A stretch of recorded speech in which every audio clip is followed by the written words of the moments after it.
It's a Guy Jeans podcast.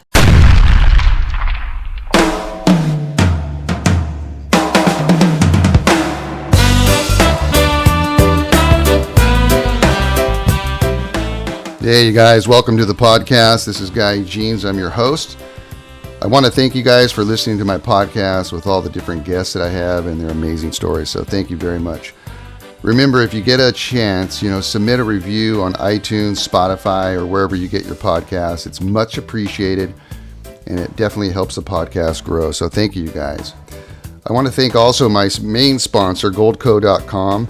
And if you get a chance, make sure to check it out, you guys. It's pretty cool. Go to goldco.com/guy, and you guys can get a significant discount. Check it out, you guys. It's definitely pretty cool. My guest today is Buddy Whittington. Buddy was the guitarist for John Mayall and the Blues Breakers for 15 years. On this podcast, we talk about his early childhood and guitar playing, songwriting, as well as life on the road with John Mayall. He's currently still playing, and he has a new record coming out called Texas Scratch with members Jim Suhler and Jim Simon from George Thorogood and the Destroyers. Plus, there's other great musicians on there as well. If you're interested in guitar playing and learning about one of the great guitar players out there, this one's for you. And again, guys, thanks for listening, and I hope you enjoy.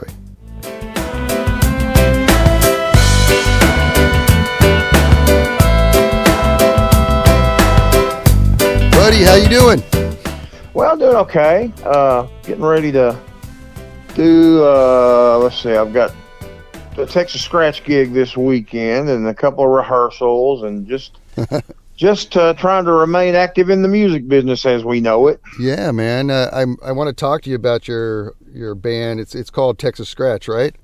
Well, the album actually is called that through no fault of my own. It was, I have a song on that album called I Got the Itch, But I Ain't Got the Scratch, and they kind of went from there with it. Yeah, I love that song. I want to talk about that for sure.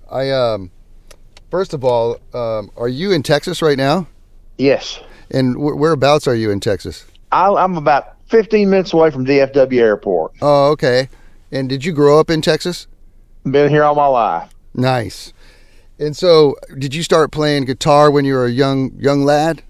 Probably 8 years old or so. No way. And how did that go down? Like, did your parents give you I had an older sister. My sister had 10 years on me. And, of course, in 1964, I was 8 years old, and and the Beatles hit, and this, all the British bands started showing up. And besides that, my parents were big into Western swing music and country music, and there was a lot of that going on here, especially like on Saturday afternoon TV. And I would tune into that just to see what kind of guitars the guys were playing, Uh-huh. Even when you were just a little kid, you were just checking out the guitars? Very interesting to me, always has been. And did they finally give you a guitar and you just started going off? Well, the first one I got was a Catalina built by Stella, in, cheap $15 six-string that came from an auto parts store. Nice. And I don't have the actual one, but I do have one just like it. That's so cool. And then you got it. Did you just start practicing like crazy? Well, did the best I could. It was real hard to play. I had to get another bridge put on it to lower the action some because it was awesome. Just killing me, you know?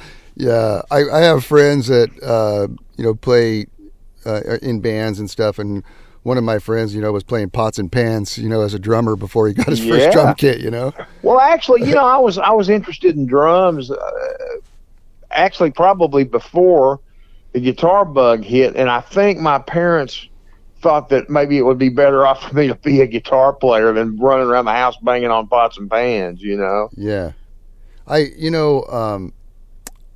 been looking at listening to your songs, and I've been looking at your videos, and quite obvious how talented of a guitar player you are, and your history and everything. Would you mind sharing like what it takes to get to your caliber as a guitar player? Well, all I've ever really done is just tried to stay with it. I've never had any. I mean, I've learned some stuff from some good friends of mine that are really good players and way better than I'll ever be. Uh-huh. But I just I just generally liked it so much that I've always just kind of stayed with it. Uh-huh. You just kind of always had a guitar in your hand and just kept practicing? Pretty much. And listening back in, in the day when I was growing up, we just had records in the radio, Yeah. And a new record had come out, and actually my sis would go out and she'd bring home Led Zeppelin 2, and I'd be in there slowing it down, trying to play Jimmy Page licks, and Yeah, absolutely. You know what's crazy is how much effect some of those old rock bands have had on people, and influenced so many guitar players and whatnot, and all the Texas-based bands as well. Yeah, well, I saw a lot of them. I didn't see them all, but I think I saw Zeppelin 4 or 5 times because they were really? a regular. They were a regular here for 73 to. I think I saw one, maybe 70, 71, then 73, 75. I think I saw them 3 or 4 times. What was it like? What was it like when you saw them, like, for the first time? Well, the sound was not great. I expected it to sound like the records, which it did not. But man, it was like going to the circus or something. They were a spectacle, and and they were all, skinny, good-looking kids that had. I mean, I remember Jimmy had a Les Paul on, his famous Les Paul, strung. It was hung down to his knees, and I thought, man, that guy's got to be hurting his back, trying to play like that. And I remember there was this astonishingly beautiful young woman that was in the wings, just watching every time he would make a move. She was just thrilled to death. I was going, man, I got to figure out how to get a job like this. That's so cool. Any of the bands that you saw stand out like them back in the day? Any other bands that you're just blown away? I saw ZZ Top in '72, and that I missed. There was one show that I missed that all my friends saw, and I don't know how I missed it, but they pretty much. I mean, I charted my course after seeing the early ZZ. You know what I mean? Because go ahead. It just really knocked me out. Yeah, absolutely. And they're Texas-based too, right? Yeah. What is it about that sound that comes from Texas, man? I mean, it's a definite sound, right? I'm sorry, you're breaking up. Say that again. Oh, I'm sorry. I said, what is it about that sound, that Texas sound? It's like that song Texas Trios. It's just the guitar, bass, and drums, and somebody sing it and let's go. Yeah. And when somebody's playing it right and putting the right emphasis on everything, it makes all the difference for me. Yeah, I read somewhere that you played with a whole bunch of people and done a lot of festivals and stuff, but you were playing with John Mayall for a long time. Is that right? Yeah, I was in John Mayall's band for 15 years between '93 and 2008, and we got a lot of festivals in there. Oh my gosh, I bet. And does he live in like the Ventura County, California area? He's in Woodland Hills. Oh, okay. Because did you play in Ventura, like down in the harbor a lot? We played the Ventura Concert Theater quite a lot. Okay, yeah. That's a great venue to see bands for sure. From what I understand, it's, when we used to play there, it was still kind of a fairly the whole town was just really kind of like a country town back then, and now from what I hear, they've got it all gussied up. Yeah, that's a good way to put it. That's a nice way to put it, man. I'm actually here in Ventura right now. Yeah, I love it there. I do too. But yeah, that's definitely it's definitely gussied up for sure. So you're also well, first of all, so did you play in Europe with John? A lot. Did you? What was that like? What are the fans like there? Well, when we first started doing it, in 1993, there was still a real strong blues proponent going on there. I don't think it's quite as much as it was. I don't think it is like that now as much as it was then. But yeah, they were people were just piling in to see us. Of course, not to see us, to see John. Yeah. And I was just fortunate to be along for the ride, but.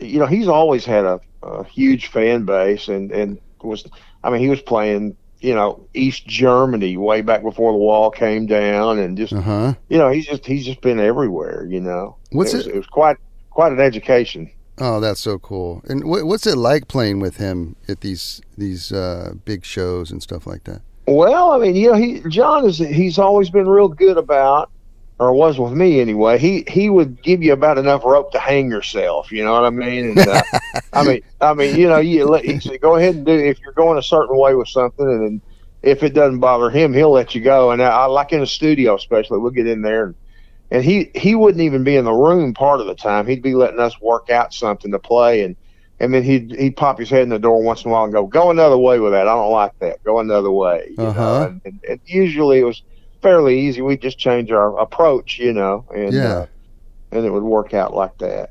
What is it about somebody like that like you obviously played with him for 15 years, and what is it about like somebody like that has a band that keeps somebody in the band for that long? I mean, it says something about him, obviously, that he's a good dude and that sort of thing. Is it?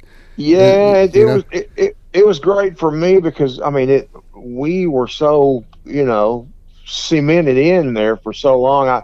I think that's probably what happened toward the end of it when it all started flying apart. Because he had never had a band for that long before. I mean, Coco Montoya was before me, and he was in there for 10 years. And I had met John in Dallas at a place called Dallas Alley. We had a little local band here called the Sidemen, and we opened for John Mayall and the Blues Breakers at a place called Dallas Alley in the west end of Dallas. And I just happened to look over to my right, and there was John there putting his keyboard stand together. He never had anybody do that stuff for him until the latter days of the band. We had a road manager in the latter days, but usually it was just the four of us renting a couple of cars and driving around. In Europe, we had a bus, but here in the States, we just had like a couple of Crown Vics or Cadillacs or whatever we could get for a month at a time. What is the attraction to him? I mean, how come his fan base has gotten so big over the years? He's lived a charmed life. I'm here to tell you, man. Yeah. He's always had a huge fan base, and his fans go way. Some of his fans. He'll be 90 years old this week. No way. After the day after Thanksgiving, I believe he'll be 90 years old, and he had that many fans when I got in, and well before that. He's just always had a big draw. So because cool. I think he is probably the most famous as a band leader, for knowing which way to go with, and getting the right combination of guys that can back him up, and we did that. Our particular Blues Breakers, we had several bass players, but I think that whole bunch of guys that we had were always pretty well versed in just, we'd come out and play a couple of tunes on our own and introduce him, and then he would come out and just start calling the tunes, and we would do our best just to be cognizant of what he was wanting us to do, and and what tunes we were going to do, and we just knew how to back him up. That's so cool, man. And would he just call out tunes out of the blue, like, okay, we're gonna do this well, song? Not usually. We usually had a song list. Okay, most of the time we did, but he might call an audible once in a while, Yeah. But usually he would write a set list out before the maybe sometimes for the entire tour. Sometimes it'd be like if he was having trouble with his voice or something, he would change one where he didn't have so many high notes or something like that, or sometimes we would maybe even change a key on a few things, But we pretty much went out knowing what we were going to do. Yeah, singing out every night, huh? That can get you down, like your voice and stuff. What about you? Would you get worn out playing all the time like that? I tell you what, I would like to say that I did. There were times when I would get tired and be ready to come home, be ready to tie the end of the tour up. But man, it was such a great gig.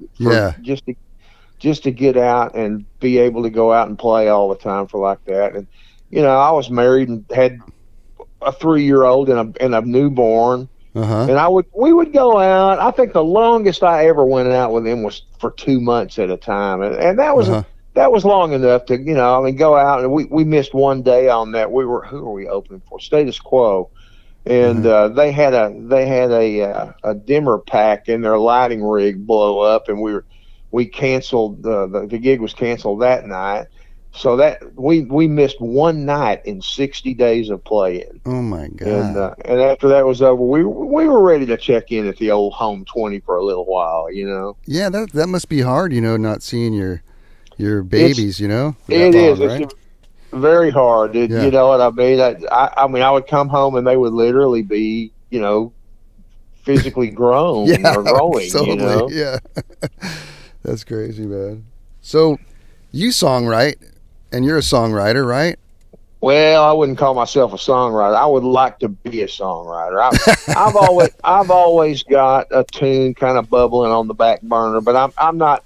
You know, it's like Jerry Williams used to say: "You're not a songwriter unless you write something every day, whether it's a great song or not. You got to keep writing things to keep the pump primed." You know what I mean? I do, and yeah. I don't do that. I've got a lot of other stuff going on, just trying to keep the whole house running and all that.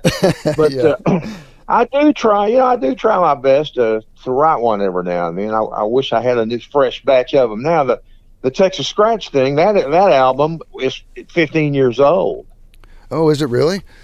Yeah, me and Jim Suhler drove up to New Jersey.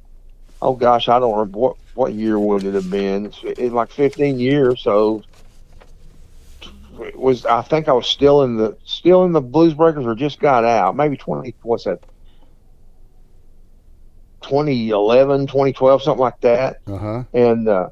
And we drove up there to record it, and with another label, and then it got put on a shelf for a long, long time, and we finally just gave up on it coming out. I mean, we got paid for doing it and everything, you know, and then after that, it just kind of went away for a long time. And I had 2 or 3 songs that are on the Texas Scratch album that I put out on my own album because I didn't want to see them go to waste, you know? Yeah. And I had an album called Six String Svengali that came out shortly after we recorded Texas Scratch. And since nothing was happening, I put my personal tunes, 2 or 3 of them, out on that record. And then now here we are later down the pike, we're putting the original record back out. So sounds great, man. I'm glad to see it come out. Yeah, and you've, from what I understand, I was looking at the songwriting and whatnot. It looks like you have a couple songs on this record. I think I've either got 2 or 3 on there, and we did. There's the other one I submitted. There's one called Louisiana Cockfight by a gentleman here from Fort Worth named John Netzinger, who is an idol of all us local musician guys around here. You know, in the early '70s, he was on Capitol Records, and he was on Capitol and also 20th Century Records, I think. But he had a lot of tunes out that, and he was a good local draw too. We all went to see him as much as we could. Really great songwriter and guitar player and singer, you know, and I just wanted to throw that in there kind of as a tip of the hat to him, you know. Absolutely. So tell me about your songwriting, you know, and how you go about it. How does that process work? You come up with a little riff and then you kind of like go, oh, okay, well, that works. Let's do this. And well, it could be that way, but I mean, it's any number of ways, really. I would hear, we're talking about Ain't Got to Scratch a minute ago. Yeah. That came from, I mean, I was probably 16 years old, and I used to hang around a music store here in town. And the Ernie Ball String Company, they used to have these little cards that the managers of the stores, they'd have cartoons drawn on them or printed on them, and then they would put them in the strings of the guitars to keep people from messing with them, you know. Or like if it had this card in the strings, don't pick it up. Anyway, the card in this one guitar said, "I've got the itch for a beer, but I ain't got the scratch," and that just stayed with me. Yeah, you know, until I went one day. I went, I ain't got the scratch. I got the itch, but I ain't got the scratch. You know, and just it could be like that. You know, it could be any number of. You know, you might have heard just a couplet of words or whatever. You know, or something that's on your mind. But it can come any way, really. It hasn't visited me in quite a while, I must say. I got to get busy and try to start writing some new stuff. Mm-hmm. You know, I'm a songwriter as well, and I've found that sometimes there has to be, something that happens in your life that kind of motivates you to, have that approach. Yeah, to, You know what I mean? And then sometimes you just let go blank, and it's like life is good. And you don't have anything to write about. That's true, man. And, but I think that the thing with Jerry Williams, I think he was right. You really should at least try to write, whether it's a song or whether it's just a bunch of words. Just keep it coming out, and keep your well full, Yeah. So when let's say that you're, jamming with somebody, and they're in a key of A, something like that. Do you have like a typical and then they're on stage and they say, oh, okay, go ahead, buddy, you solo. Do you have like a set pattern that you're playing, or are you just kind of improvising what you feel when those notes are coming out? How does that work? Well, kind of a combination of both, really. Yeah. I mean, I've got, it's not like I have an unlimited palette of licks, but I can mix them up to where maybe everybody I know hasn't heard them at least 1,000 times. And you just kind of do the best you can.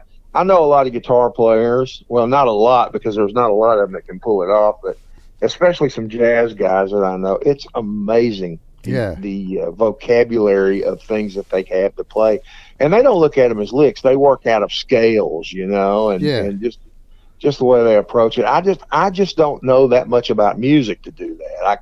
I should have probably put a lot more attention on learning that kind of thing, but I just wanted to pick it up and play it. You know what I mean? Yeah. And in Texas scratch is a style, right? Is that what I'm reading correctly? Well, that is, as far as I know, that is ultimate fertilizer, because we've been going over that a lot when we saw that when it came out with the promo for the album. Yeah, that whole Carter scratch thing, that may be true, but it wasn't true in this instance because it started. I mean, I think because of that Ain't Got the Scratch song, and the owner of the first label that we were dealing with on it, he comes up with this Texas scratch name, and I said, well, why do you call it that? And he says, well, isn't money supposed to be scratch? And I'm going, well, I suppose so, but it really doesn't make much sense. But we've been running with it, and then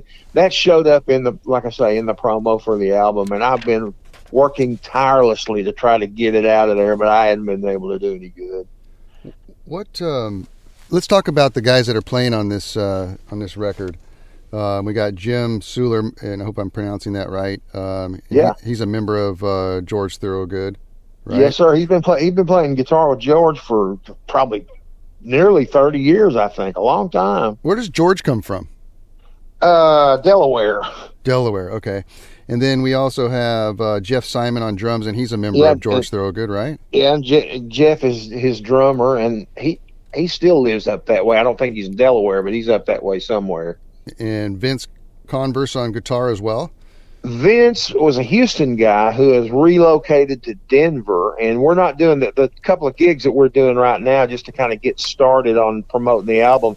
Just Jim and I are doing it because we haven't been able to, hook up with Vince to get it together, but we will, and we hope to, nice. As we go. And then Nathan Peterson on bass? Yeah, Nate passed away here before the album came out. I hate to say, because he's such a sweet guy. He was played in Savoy Brown also for a good while. Okay, and what a lineup, man! Yeah, it was a fun bunch, and also recording it up at Dover, Delaware Studios up there. Oh gosh, what's the name of the studio? I can't think. Ben Elliott was the guy that owned the place. Now he's passed away. So we got to get busy, or we're all going to be gone. So what's the plan? Are you guys going to tour around and promote this? Well, we're going to do our best to, and just see how the do some. We all, like I say, Jim is busy with George, and I've got a little band that we work with. We move around with a little bit down here, and it's we do the best we can. I've got a couple of things going on depending on what the gig is. Sometimes I'll take a little trio out, and sometimes I got a quartet with another great guitar player and singer. So if I had his hair, it would be his band. You know what I mean? That kind of thing. Right on. So, are you doing jazz festivals too? Like, are you traveling and playing with Santiago Campillo? Well, now Santiago Campillo is a good friend of mine from Murcia, Spain, and we met years ago when I was over with John playing the San Javier Jazz Festival over there. And it's unusual because there's a lot of jazz festivals going on that there are not quite so many jazz bands on. I mean, they're not averse to having a blues or a rock band, in the midst of all these great jazz people, which much to my chagrin, a lot of times where I'd be in the next dressing room from, I can't think any names right off, but I mean, just about anybody you can think of that's on these festivals. And then, they're all, it's so funny because when these guys would be decked out in all these 3-piece suits and stuff and going out in this blistering heat in Europe, and John comes out with a wife beater and a pair of shorts on, Awesome, man. So are you doing any more of those kind of shows, like over in Spain or anything like that? We did one. Santiago called me over in last July, and I went over and we did that one, and we did a few smaller ones while I was there too. But he's just a good friend, and just always tries to get me involved in stuff like that. We've had a lot of fun doing it. Do you get nervous playing in front of people still? Not so much. Yeah. You always want to do a good job. Yeah. But I think not really. I think a really good nervous is that you want to perform well and you want to do good for the fans. And so that's the nervousness. It might be a little weird if you didn't have a little of that going on. Yeah. Right. Yeah. And I always ask musicians that, and they some of them, or I should say most of them say that, they're, man, I'm just nervous. I just want to perform. I hope I can remember the lyrics. Yeah. Well, that is as we go on down the turnpike, it's more true every day. Oh, for sure. You see a lot of people that you grew up listening to that have got iPads mounted on their mic stands, Yeah, totally. What's the craziest thing that's ever happened to you, while you're playing on stage? Do you have any crazy stories of audience members or anything on stage that you can remember, through your career? One time I'm sure there's any amount of things. It's hard to think of anything straight up, but we were at B.B. King's in New York one time, and B.B. himself was there, and he had come out of the dressing room, and he didn't play that night. He was just there for this function that was going on at the club. Cool. And he had stuck his head through the door that led onto the stage, and he's trying to get John's attention to tell him that he was about to leave. And we were all looking at it. He was waving at us, trying to have us get John's attention for him. And we were going, "Hey, BB, how you doing, man? Great to see you. Thanks for coming." Yeah. And he was like, "Would somebody please get your boss's attention for me?" Things like that. Yeah. And I remember one night in Houston, Billy Gibbons was there to see us, and that was a big deal for me. Oh, absolutely. I mean, going from were you a young lad when you first saw him play? Oh yeah, 16. And then isn't that crazy? Then you're up there and he's looking at you. Well, it wasn't like he was there looking at me. He just came. He just came to check the band out. For sure. And yeah, it really was. It was a big thing for me because seeing those guys was always rates way up there with me. And we did the 70th birthday with John when he turned 70, and he'll be 90 this week. Yeah. But Mick Taylor and Clapton played with us, and Chris Barber, who was a big proponent of the jazz scene in the 50s and 60s over there, and had brought a lot. He brought John Lee Hooker over the first time to England. Wow. And all that, and there are all these historic guys on there, and I'm sitting there, standing there next to Eric Clapton, and I thought, well, am I going to get to play, or I mean, should I just be, standing back here and support? I'm just going to kind of wing it as it goes, and and John finishes the solo and turns and looks at Eric, and then Eric looks at me and goes, "You want one?" Yeah. And I thought, well, if I don't do it now, I'd probably never get a chance to do it again, Oh, cool. But it was really cool to get to play with him. He was a real pleasant guy to play with and talk to a little bit. That's so cool, man. The amount of people that you've met, especially like even your idols and stuff, huh? How cool is that? Peter Green, you know what I mean? I remember that a local guy here that's been long gone, Mr. Dickie Ferguson, great guitar player and singer and songwriter. He told me when I was about 13 years old, I was at a friend of mine's house, and he was there to see my friend's sister, and we were in there playing guitars, and he stuck his head in the door. He goes, "Sounds pretty good, man." He goes, "You need to listen to Peter Green in a band called Fleetwood Mac." And, I thought, I'll take that advice to heart, you know what I mean? Uh-huh. And when I found myself, on a show with him, well, we did several tours with the Peter Green Splinter Group in Europe and here in the States, and got to know those guys. And then later on, my UK based band that I work with over there was 3 of them were members of that Splinter Group band, so we're all still good friends, and hopefully we'll be able to do that again, That's so cool, man.